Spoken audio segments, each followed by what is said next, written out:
Ink-a-dink, ink-a-dink, ink-a-dink, ink-a-dink, ink-a-dink, ink-a-dink, ink-a-dink, ink-a-dink, ink-a-dink. Wow!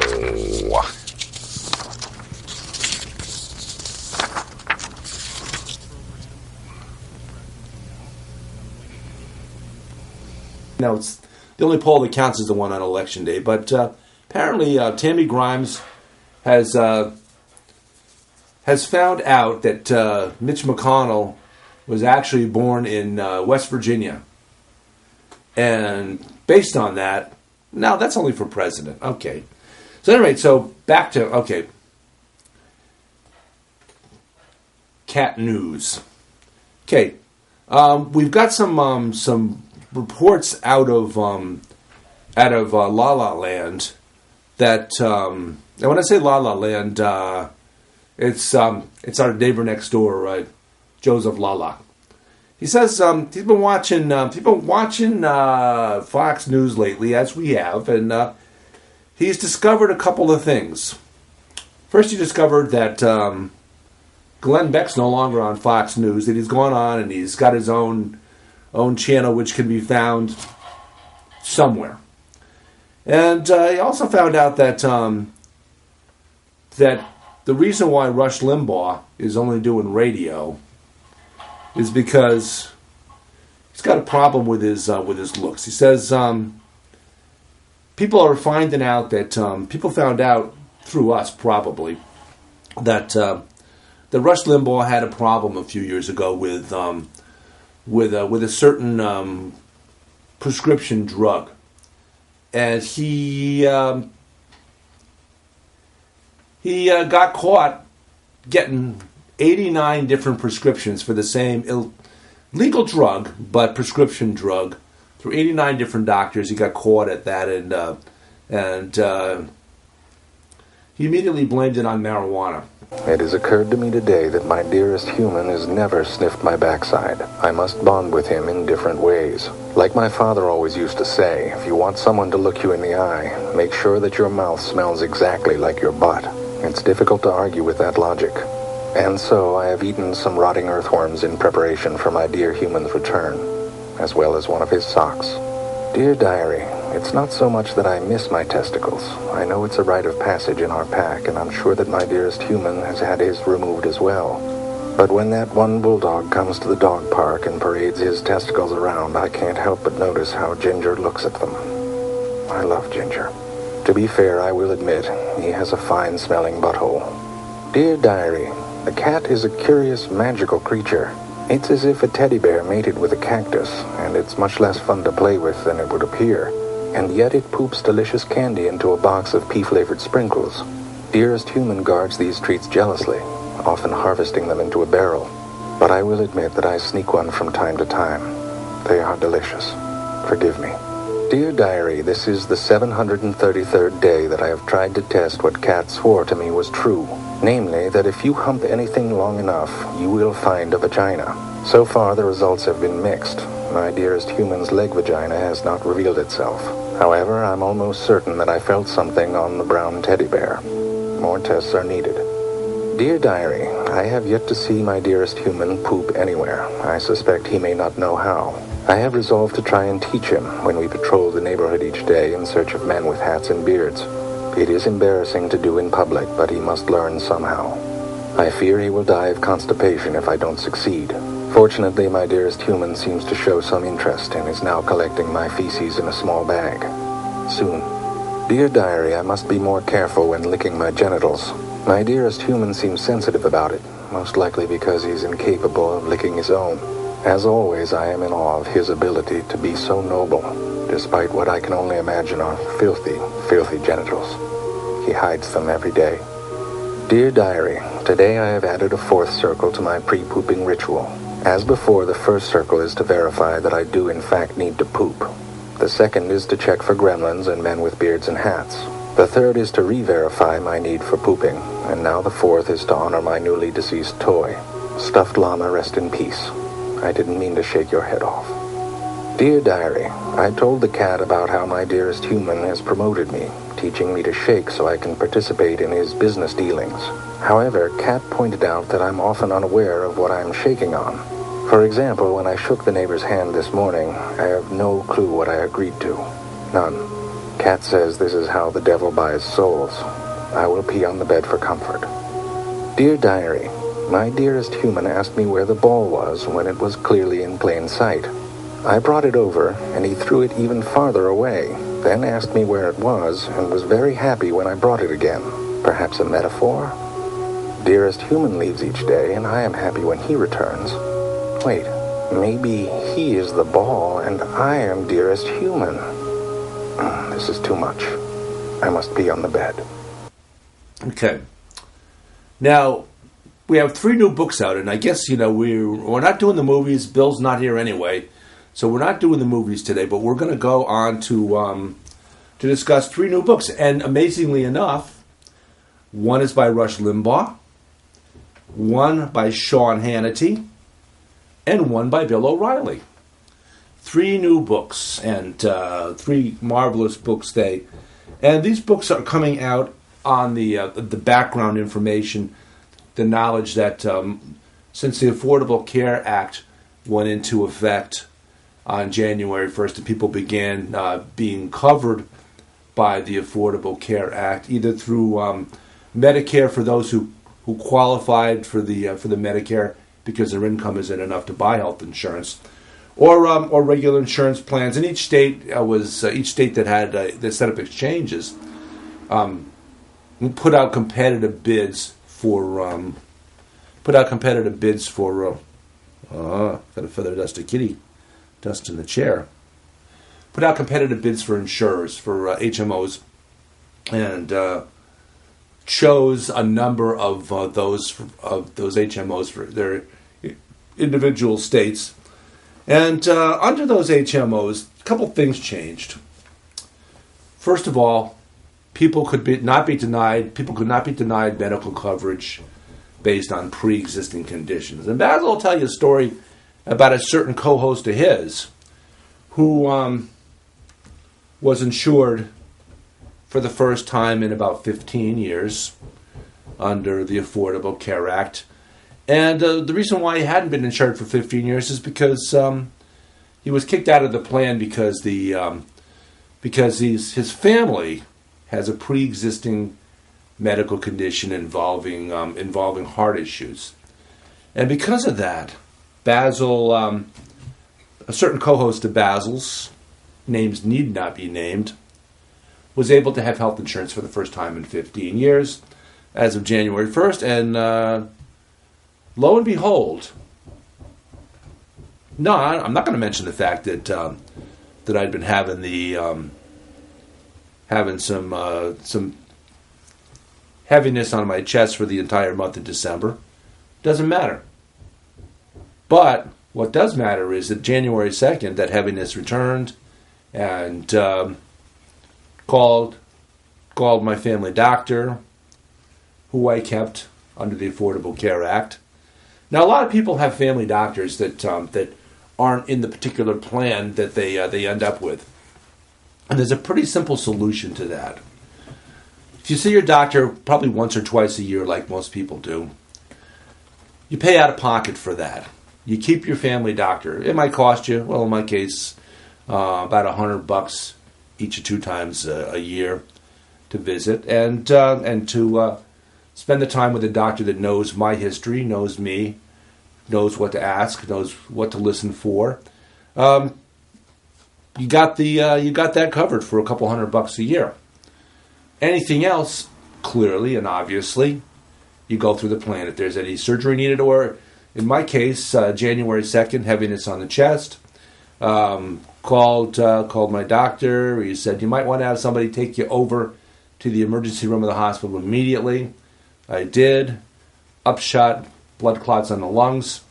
If I didn't have health insurance, quite possibly I would have done like many Americans do previously when they have things that they're afraid are going to cost them a lot of money if they have to pay for themselves. I might have ignored the symptoms. I mean, I held off through the month of December. But when January arrived, I knew well enough to not ignore the symptoms. Hospital, blood clots on lungs, and I'm still here. And Basil knows I'm still here because, and he wants me to point this out because we've done a couple of shows where I didn't have a red tie on, and Basil is looking all around and trying to figure out where the heck I am. And without the red tie, Basil says he can't see me because cats apparently have only have the ability to see the color red clearly. It's the only one that now if I had a blue tie on, I'd wave it around, and Basil might at least thank whoever's out there in the audience for cooling him off with a little bit of a little waft of air coming off of something. But now with the red tie, he knows I'm here. And okay, back to the story. Dear Diary, the authorities have removed the pair of black pants from the couch. There is no longer any place for me to sleep. I have vomited 3 times in protest, but there is no sign that anything will change. My only other hope for rest is on the computer keyboard, which is nearby, but sadly no one is currently using it. I will wait. Dear Diary, my food dish is now only half full. It is obvious that I will soon starve to death. I have repeatedly tried to draw attention to my predicament with the authorities, but they are clearly either stupid, deaf, or just cruel. This may be my last entry. Dear Diary, it has come to my attention that the authorities have 2 hands, but seem to have made it the sadistic policy only to pet me with one of them at a time. Half of love is just low, which is how I feel. My spirit is breaking. Dear Diary, I've decided to plead with the authorities to rub my belly. I think it'll do me good in my current condition. I would like to receive 2 rubs exactly. A 3rd one and I will bite the shit out of them as per protocol. Wish me luck. Dear Diary, the water dish continues to vex me. The authorities seem to taunt me with this cruel liquid that has neither smell nor distinguishing visual markings. A sad anniversary. This is the 900th day that my nose has been unintentionally wetted. Dear Diary, yesterday I put in a simple request regarding the door to the garden, but seemingly out of sheer spite, the authorities refused to hold the door open long enough for me to decide whether to go outside or inside, or outside or inside. Dear Diary, the authorities have punished me for taking a crap on the living room floor. This, despite my efforts to distribute the litter evenly throughout the house. I am convinced that they are madmen, devoid of reason. Dear Diary, the squirrel was back again today. It mocks me. I will try and release my mind from this torment and groom myself for 4 hours. Dear Diary, I have been stalking an insect on the wall for the past 3 days now. All of my attempts to capture it have been thwarted. However, today, on further inspection, I found out that the insect was in fact a thumbtack. There is no logic in this place. Dear Diary, it is 3 in the morning. The authorities have closed the door to the bedroom. I can only assume that they have forgotten about me and have left me here to die. As a last resort, I will stand post for the rest of the night and sing the song of my people in hopes that they rescue me. Dear Diary, when the authorities poop, I have tried to poop in the bathtub litter box with them in a show of solidarity.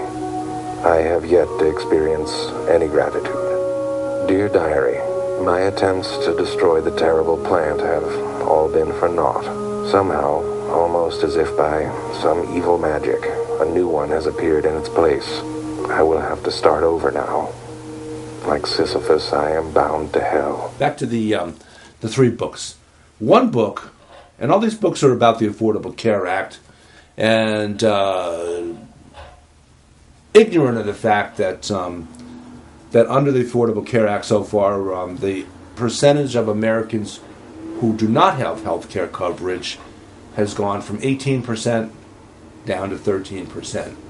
And we have new numbers coming out soon, and we'll see how they reflect. But I think it's pretty safe to say we can presume that the percentage of Americans without health care coverage who will be susceptible to things like blood clots in their lungs and not having the money to take care of it themselves will continue to go down. So the 3 books. Okay. First book by Rush Limbaugh. Book's titled, I Am Going to Hold My Breath until Obamacare is overturned, by Rush Limbaugh. Second book, here's a book by Sean Hannity. I am going to pout and whine until Obamacare is overturned, by Sean Hannity. Although, of course, these books are more than likely ghost-written to some degree. And the best of them all, here you go. This is the one that'll really catch your ear because it comes from a fellow whose middle name is Shut Up! Because that's what he says to a lot of his guests before he cuts their mic off. This book is by Bill O'Reilly. I am going to scream at the top of my lungs until Obamacare is overturned. So that's it. Okay. Now, I read these books. I mean, they're only about 18 pages long, each one of them. And they're fashioned kind of after apparently these guys all grew up in the same time period, or at least were exposed to the same kids' books. And they're based on Dr. Seuss's book, If I Ran the Zoo. And their versions that they put out under separate covers have been If I Ran America. So, but they don't make any method. Hold on.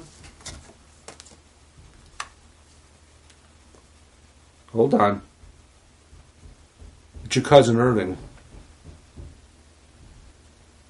What do you want me to tell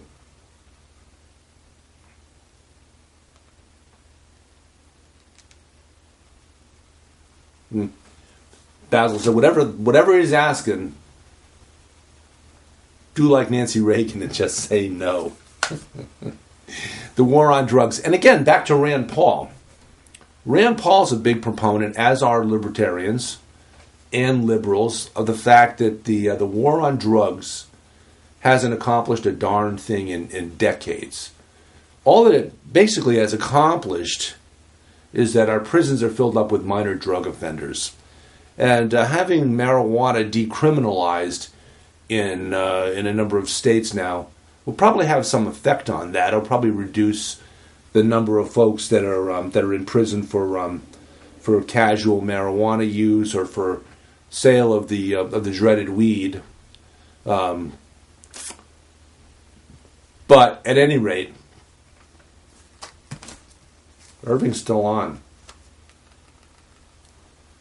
Does Irving go by the name of BuddhaCat also? Basil said, no.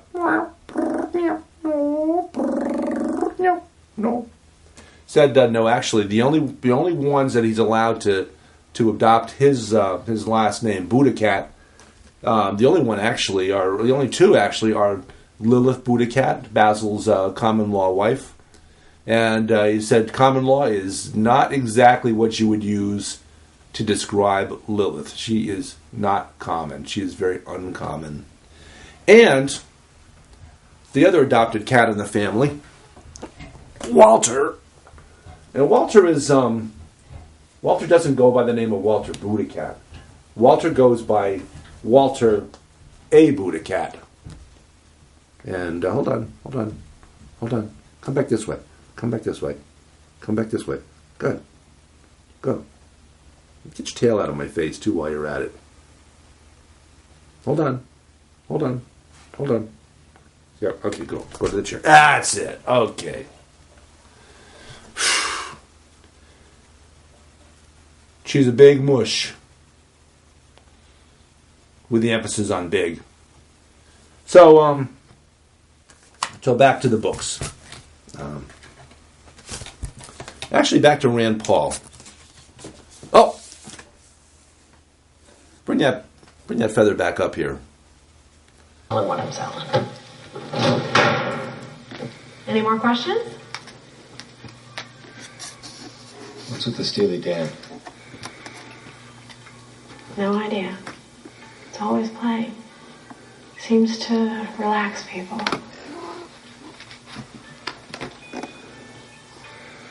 Let's do this. Yes, Les.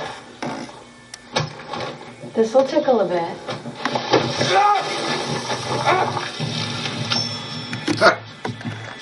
supposed to feather dust with your big tail, not with a feather, not with an actual feather. Okay. So here you go. I'm going to actually, you know what? We have a note from our attorney here.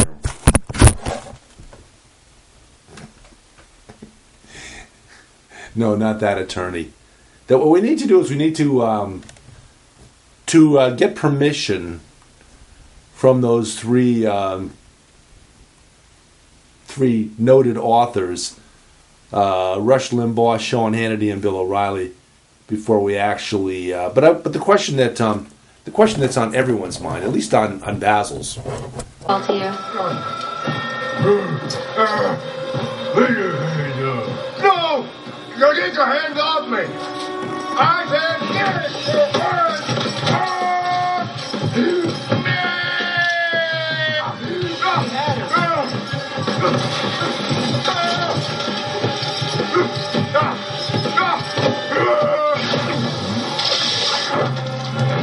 Come on, boy! Oh, you come on. Just because I'm the only one willing to leap a love. Oh, Jesus. Oh, you Jesus. Roy! What? He was going for the door. I'll plant a gun on him if it makes you feel any better. Would you like to take this up with Eternal Affairs? We both know what this is about, don't we, honey pot? Not the time, Roy. Why not have it out now? I'm comfortable. Roy, meet your new partner, Nick Walker. We've been over this before. I'm a one-man operation. Not a choice, Roy.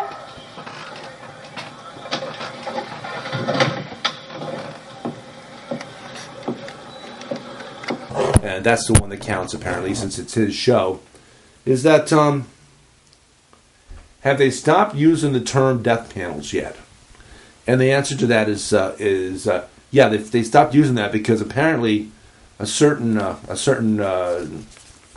of a certain Comcast TV show, Basil, hammered him enough with the fact that death panels have been around ever since HMOs were allowed to take over the healthcare industry.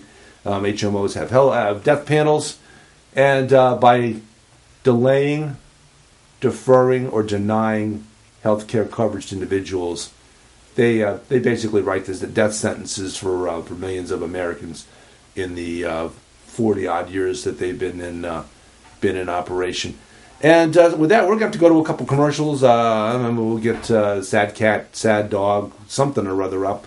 Maybe we'll get the kids in action up. And this has been Basil BuddhaCat. I'm David Stevenson, Basil's co-host. Basil BuddhaCat, adorned in his finery. And apparently somebody's been stealing our Scrabble tiles.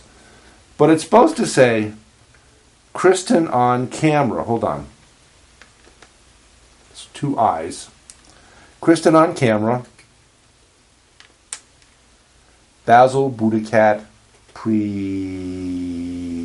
Hold on. Oh, wait. Hold on. Hold on. Kristen on camera. And Basil BuddhaCat presents. Bye.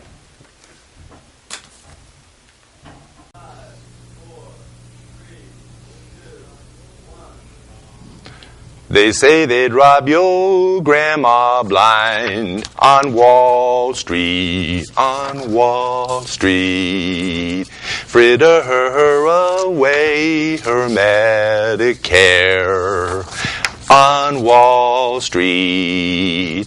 And Pharma Oil and their pet fox don't care if she lives in a box, so long as they wear platinum jocks on Wall Street, on Wall Street.